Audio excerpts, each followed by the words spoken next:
जय हिंद, नमस्कार। स्वागत है आप सभी का एक बार फिर से।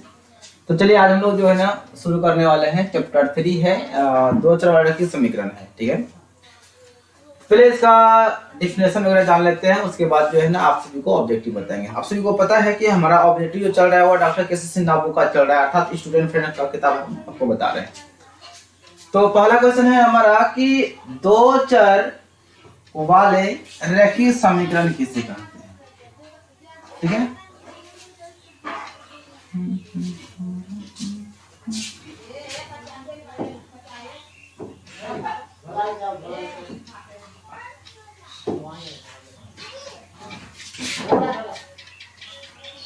दो चर वाले रेखीय समीकरण किसे कहते हैं। देखिए थोड़ा ध्यान से, वैसे रेखीय समीकरण जिनमें दो चर उपस्थित हो, यानी कि प्रेजेंट हो, यानी कि ऐसा रेखीय समीकरण जिसमें कि दो चर हो, उसको हम लोग क्या बोलते हैं, दो चर वाले रेखीय समीकरण कहते हैं। इसका व्यापक रूप होता है ax + by + c = 0, जहां a b c हमारा होता है वास्तविक संख्या, यानी कोई भी संख्या हो सकता है। वास्तविक मतलब परिमेय अपरिमेय कुछ भी हो सकता है, जहां a b c क्या है, एक वास्तविक संख्या है। ठीक है, जैसे कि हमारा कर ले कोई एग्जांपल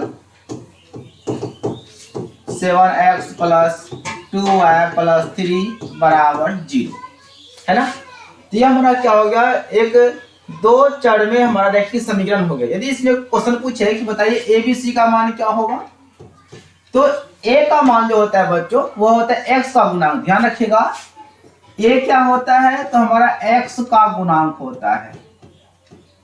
क्या होता है, एक्स का गुणांक हमारा ए का मान होता है। ठीक है, यदि बी की बात करेंगे, बी का मान क्या होगा, तो देखिए बी हमारा जो y का गुणांक होता है वह b का मान होता है, तो बोलेंगे y का गुणांक हमारा b का मान होता है।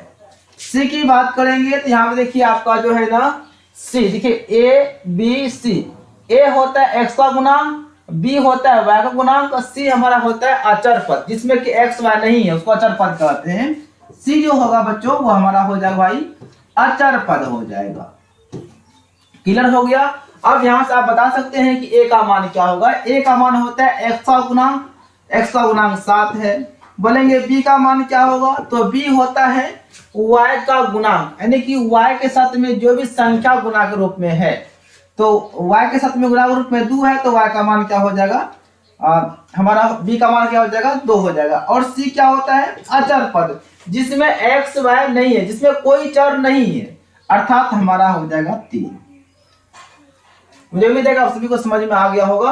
तो एक क्वेश्चन आप लोग को देते हैं या होमवर्क में है, देखते हैं कि कितने लोग इसका आंसर कर पाते हैं कमेंट बॉक्स में। ठीक है ना। तो 4x - 3y + 2 = 0, इसमें आप सभी को a का मान, b का मान और c का मान जो है ना कमेंट बॉक्स में क्या करना है, आंसर करना है। क्वेश्चन नंबर आपका 2 रहा। ठीक है, यदि आप मेरा वीडियो पूरा अगर देख रहे हैं, यहाँ तक पहुंच गए होंगे, तो मुझे उम्मीद है कि आप सभी को यह एबीसी का मान समझ में आ गया होगा। तो आप लोग कमेंट बॉक्स में जरूर कर दीजिएगा, अगले क्लास में उसका हम नाम लेंगे, आप स्क्रीनशॉट भी लगा देंगे कि कौन विद्यार्थी है जो किसका आंसर किया है। ठीक है, चलिए अगला है कि दो चरीय रेखीय समीकरण युग्म को हल करने की विधियां, यानी कि दो चर वाले समीकरण को हल करने का कितना विधि होता है। तो है कि दो चरीय रेखीय समीकरण को जो है ना हल करने का जो, चलिए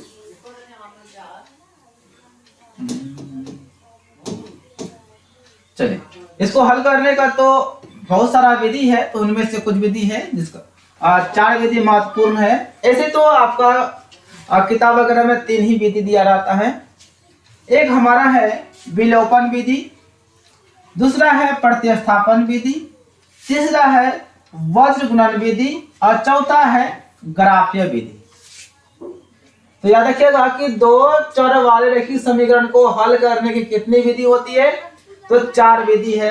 पहला होता है विलोपन विधि, दूसरा होता है प्रतिस्थापन विधि और तीसरा होता है वज्र गुणन विधि और चौथा हमारा जो होता है वो ग्राफीय विधि होता है। ग्राफ के द्वारा हम लोग इसको बनाते हैं। ठीक है ना, बारी बारी से हम लोग सभी विधि को सीखने वाले हैं। देखिए इसलिए आपको हम पूरा पूरा बता रहे हैं ताकि आपको ऑब्जेक्टिव में जरा भी दिक्कत ना हो, चाहे आपको भी बुक बनाए, किस सिन्हा बुक बनाइए, भारती भर बनाइए, आलोक बनाइए, लुसेंट बनाइए, कोई भी बुक बनाइए, मैथ का आपको दिक्कत नहीं होने वाला है, ठीक है ना। जहां तक मेरा प्रयास है अथक परिश्रम करते हैं और आप लोग के लिए जो ना बेस्ट देने का प्रयास करते हैं। चलिए जो आपको हम पहले सिखाए थे कि a का मान क्या होता है, तो x का गुणांक होता है, b क्या होता है, y का गुणांक होता है, c आपका अचर पद होता है। जैसे 3x + 2y = 3, इसको इधर लाएंगे तो आपका हो जाएगा मानक रूप हो जाएगा 3x + 2y - 3, यह क्या हो गया हमारा 2 4 वाला समीकरण का मानक रूप हो गया। तो अगर बात करेंगे इसमें a b c का मान, तो a का मान हो जाएगा 3, b का मान हो जाएगा 2 और c का मान हो जाएगा -3 हो जाएगा। यहाँ तक क्लियर है सबका। देखिए आप लोग कमेंट कीजिए, बहुत सारे लोग कमेंट भी करते हैं, बहुत अच्छा लगता है, आप लोग कमेंट करते हैं ना तो बहुत ही अच्छा लगता है। चलिए कोई तो है जो वीडियो को पसंद करते हैं, ठीक है ना, तो कमेंट करने में बच्चों आप कमी मत कीजिएगा, ठीक है ना। अगर टीचर में देख रहे हैं, एक्सपर्ट कोई देख रहे हैं तो अपना राय जरूर बताइएगा कि आपको वीडियो मेरा कैसा लग रहा है। चलिए अगला है कि दो चरीय रेखीय समीकरण युग्म एवं उनके हल की प्रकृति जानेंगे। यदि हमारा a1/a2 = नॉट b1/b2 हो तो क्या होता है, जब ऐसा रहेगा ना हमारा, तो क्या होता है समीकरण युग्म संगत या अविरोधी होता है, ठीक है ना। फिर क्या होता है समीकरण युग्म की जो ग्राफ रेखाएं होती है वो प्रतिच्छेदी होती है। ध्यान रखिएगा जब ऐसा रहेगा तो क्या होगा, प्रतिच्छेदी होता है।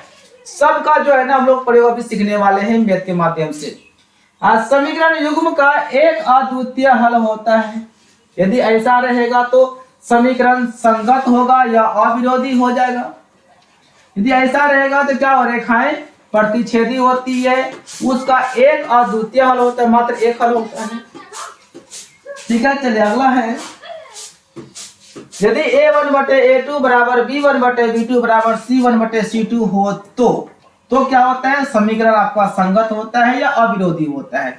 ग्राफ रेखाएं जो है ना क्या होती है, आश्रित होती है, आश्रित या संपाती। अब संपाती कैसा होता है, जब एक ही रेखा के ऊपर में दूसरी रेखा गुजर जाए।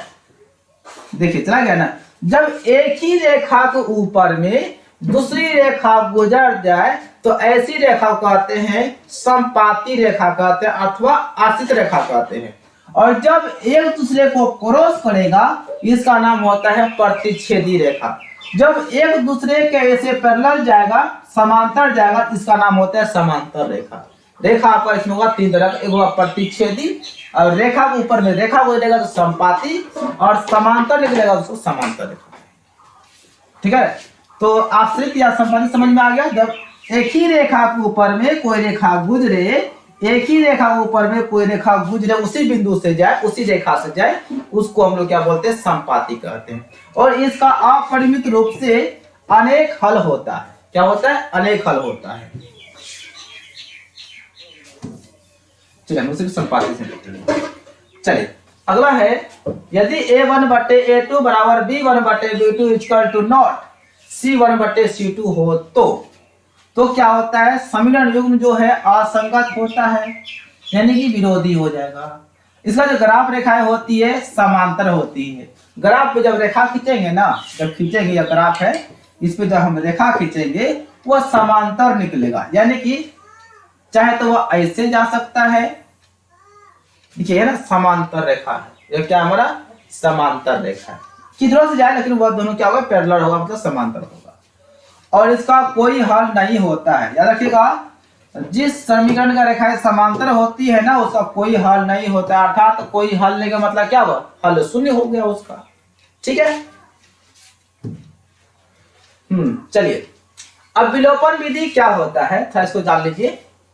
इस विधि से क्या करते हैं, समीकरण को हल करने के लिए समीकरणों में से सर्वप्रथम एक चर को विलोपित किया जाता है, एक चर को गैप करके दूसरा चर को निकालते हैं, चाहे फिर x निकाल लेते हैं या फिर y निकाल लेते हैं, है ना, जिससे कि दूसरे चर का मान ज्ञात हो जाता है। पुनः इस चर का मान को किसी दूसरे समीकरण में धरने पर अन्य चर का मान ज्ञात हो जाता है, x और y का मान ज्ञात हो जाता है।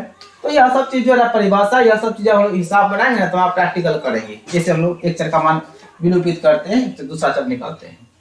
अब प्रतिस्थापन विधि है। इस विधि में क्या होता है, इस विधि से दो चरिय रैखिक समीकरण को हल करने के लिए किसी समीकरण से एक चर का मान ज्ञात करके उसी मान को दूसरे में धरते हैं, उसके बाद जो है ना फिर जो मान निकलता है उसको पहला दूसरा धर के हम लोग निकालते हैं।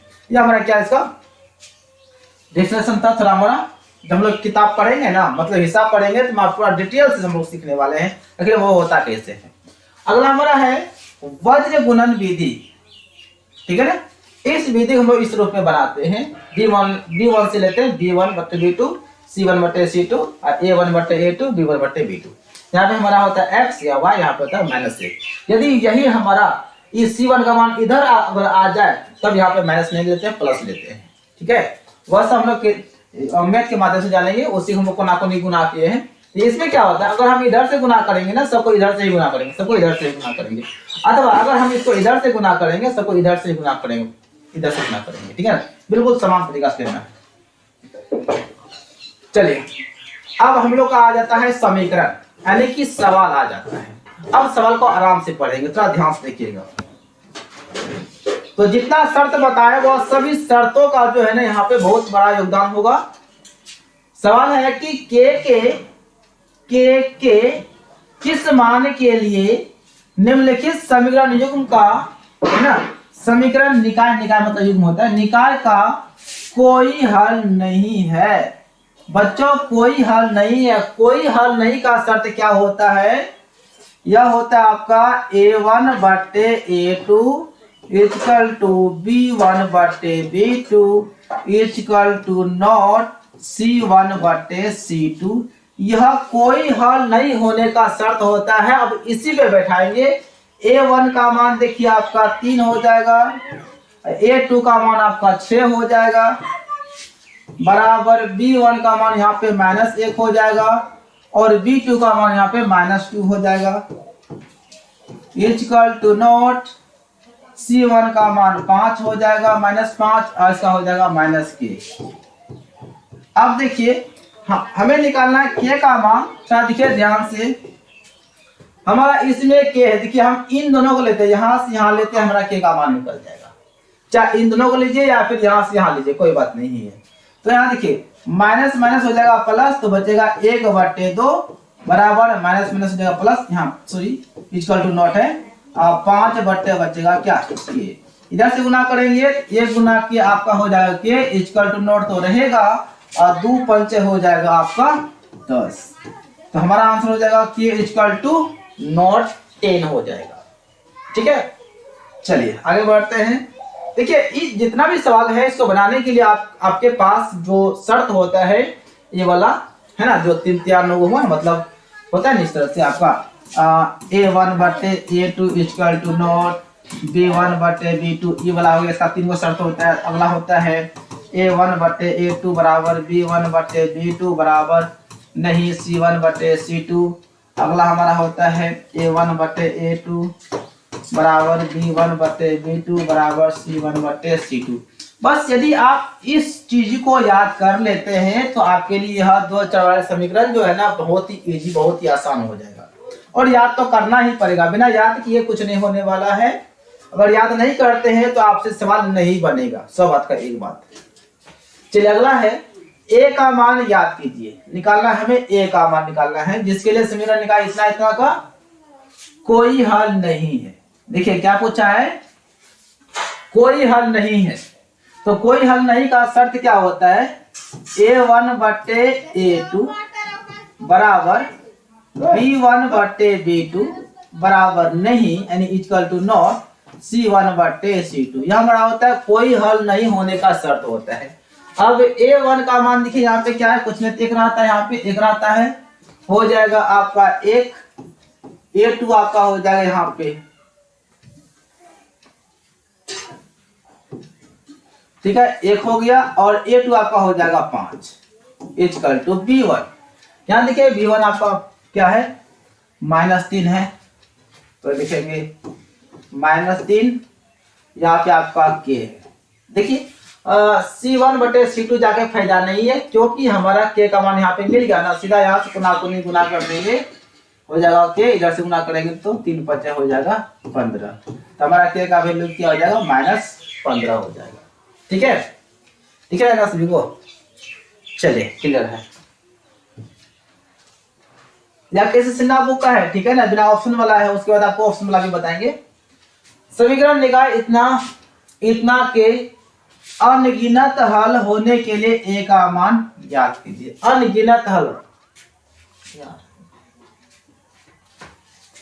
चलिए अनगिनत हल होने का शर्त होता है भैया a1/a2 बराबर b1/b2 बराबर c1/c2। यह हमारा क्या होता है, अनगिनत हल होने का शर्त होता है।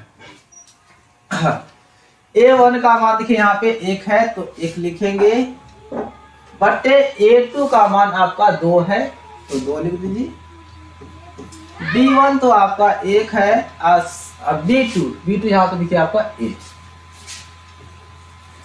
आगे लिख के फायदा नहीं है, कहां से गए तुम यार, ठीक है, आगे लिख के फायदा नहीं है, अगर चाहे तो लिख सकते हैं, कोई दिक्कत नहीं है। चलिए लिख देते हैं C1, तो C1 आपका हो गया 2 और C2 जो हो गया आपका 4।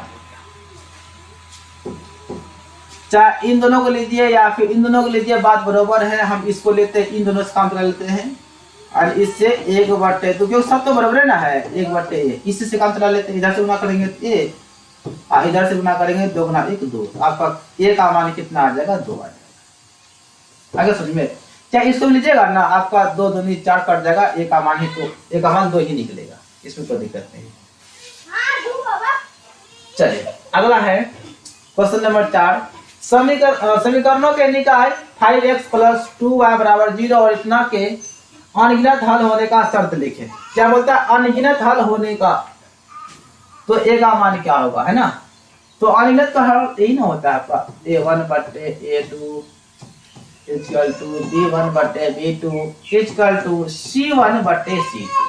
यह हमारा क्या होता है, अनगिनत हल होने का शर्त होता है। a1 का मान आपका देखिए 5 है तो लिख दीजिए 5/a2, तो a2 का मान कितना है आपका, a है, बराबर b1 का मान देखिए 2 है तो 2 और b2 आपका यहाँ पे कितना है, -3 है तो लिखेंगे -3 लिखेंगे। ठीक है, तो आगे जाके फायदा नहीं है, क्योंकि हमें a का मान निकालना था, जो कि a का मान यहाँ पे दिखाई पड़ गया। इधर से गुना कर देंगे तो आपका हो जाएगा 2a, इधर से गुना करेंगे तो 3 5 15, तो इसलिए a का वैल्यू क्या हो जाएगा, -15 बट्टे हो जाएगा 2, गुना हो जाएगा भाग में, तो हमारा ये क्या हो गया, अभिष्ट आंसर हो गया। ठीक है, कोई दिक्कत है ना, तो कमेंट बॉक्स में बताइएगा कि आप लोग को समझ में आ रहा है या फिर नहीं आ रहा है। चलिए क्वेश्चन नंबर 5 है, समीकरणों के निकाय इतना के अद्वितीय हल होने के शर्त को लिखें। तो अद्वितीय हल होने का शर्त, यह शर्त होता है a1/a2 = नॉट b1/b2। हो गया अद्वितीय हल का शर्त। अगर इसको और सोल्व करना चाहते हैं इधर से गुना कर दीजिए, a1 गुना करेंगे तो आपका हो जाएगा b2 = नॉट, इधर से गुना करेंगे तो a2 और b1, इससे आगे नहीं होने वाला। ठीक है, अरे भैया आगे बढ़ते हैं।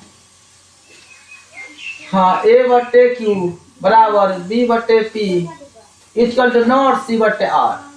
इतना के निकाय के हलों की संख्या क्या होगी, हलों की संख्या देखिए आपका पीछे काटा हुआ है, यानी कि जब आपका ना, सुनेगा ध्यान से, जब आपका इस रूप में रहेगा a1/a2 बराबर नहीं b1/b2 ऐसा रहेगा, तो इसका जो हल की बात करेंगे, इसका जो है ना एक अद्वितीय हल होता है, एक अद्वितीय हल होता है। ठीक है ना, यदि हमारा इस रूप में रहे a1/a2 बराबर b1/b2 बराबर c1/c2, जब ऐसा रहे तो इसका हल की बात करेंगे तो पता है इसका अनेक हल होता है।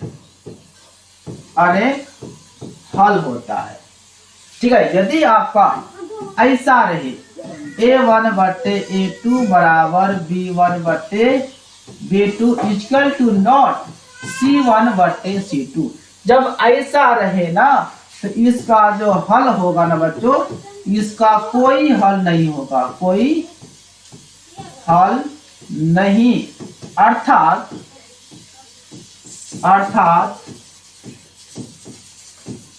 शून्य हल होगा। कितना हल होगा भाई? शून्य हल होगा। तो यहाँ पे देखिए क्या है, यहाँ देखिए पीछे कटा हुआ है, यहाँ पर भी पीछे कटा हुआ है, इसे पहचान लीजिए a1 बटे a2 b1 बटे b2 इक्वल टू नोट, यानी इस रूप में है। इसका हल की संख्या मांग रहा है, इसका क्या हो जाएगा, इस क्वेश्चन का जो आंसर हो जाएगा ना बच्चों, इसका जो आंसर हो जाएगा, इसका जो आंसर हो जाएगा कोई हल नहीं हो जाएगा, कोई हल नहीं होगा। अर्थात बोल सकते हैं, अर्थात बोल सकते हैं इसको, इसका शून्य हल होगा। मतलब कोई हल नहीं का मतलब क्या हुआ, जीरो हल हो गया, शून्य हल हो गया। चलिए, मुझे उम्मीद है आप सभी को बिल्कुल समझ में आता होगा। बाकी बात अपना कमेंट बॉक्स में बताइएगा। के का वह मान बताइए जिसके लिए समीकरण निकाय इतना इतना का कोई हल नहीं है। क्या पूछा है? कोई हल नहीं है भाई। कोई हल नहीं होने का शर्त होता है a1 बटे a2 इक्वल टू b1 बटे b2 equal to not c1 बटे c2। यहाँ हमारा कोई हल नहीं होने का शर्त होता है। a1 का मान देखिए यहाँ पे k है, तो k लिखेंगे, और a2 हमारा 3 है, इक्वल टू b1 हमारा 2 है, और b2 हमारा यहाँ पे 1 है। आगे जाके फायदा नहीं है, क्योंकि हमारा यहाँ पर k मिल गया, तो हमको सिर्फ k का मान निकालना है। 1 गुना k तो हमारा हो जाएगा k बराबर 3 गुना 2 हो जाएगा 6। तो हमारा k का वैल्यू कितना आ जाएगा? 6 आ जाएगा। क्योंकि देखिए जो निकालना है वहां तक पहुंच गया, आगे बढ़ के क्या फायदा, कोई फायदा तो है नहीं। और ऑब्जेक्टिव है, आप जितना फास्ट बना सकते हैं आपके लिए उतना ही बेहतर होगा। चलिए, k के किस मान के लिए समीकरणों के निकाय kx प्लस 2 बराबर 5 इतना इतना के अद्वितीय हल होगा। क्या बोला है?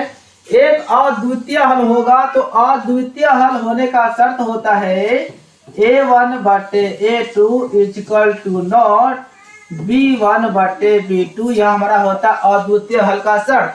a1 का मान हमारे यहाँ पे k है, तो यहाँ पे लिख दीजिए k बटे a2। देखिए यहाँ a2 हमारा इसमें आ जाएगा 3 इक्वल टू नॉट b1 आपका हो गया 2, b2 हो गया 1, यानी कि 2 बटे 1। इधर से गुना करेंगे हो जाएगा k इक्वल टू नॉट 3 दूनी हो जाएगा 6। तो k का वैल्यू कितना हो जाएगा बच्चों? हमारा 6 हो जाएगा। ठीक है ना?